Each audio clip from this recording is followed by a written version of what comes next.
Mulleres con as. Ola, somos a clase segundo C, vamos presentarnos a nosa muller con as. A profe de galego, Noemí.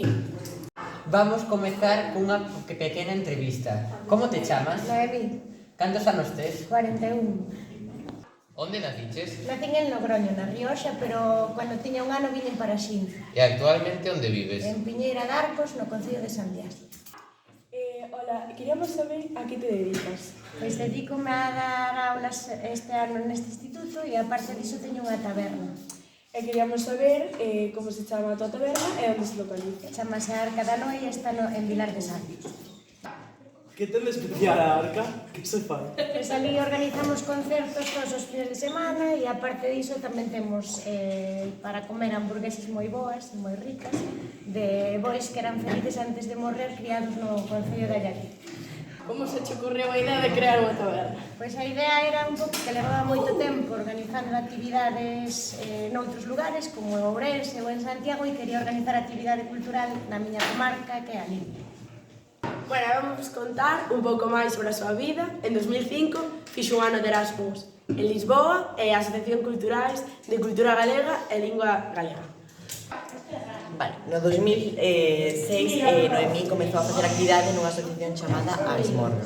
No ano 2007-2008 traballou como profesora de portugués na Universidade de Turismo e Empresariais en Ourense.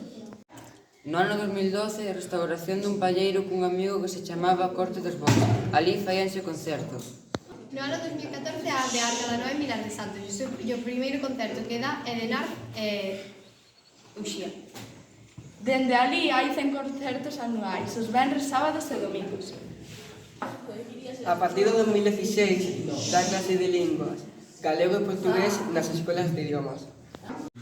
No 2023 sacou un libro CD con 19 temas de música misturada, de máis de 50 músicos que pasaron pola Arca. É un conto escrito por Irene Veiga que trata sobre unha viaxe ca Arca e sobre a antiga lagoa de Antela. Tardouse 4 anos en facerse. Estudos.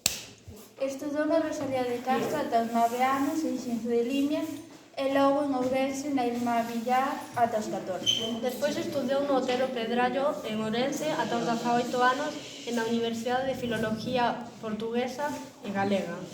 Tamén estudiou no Teatro Universitario na Aula Universitaria de Ourense. Premios.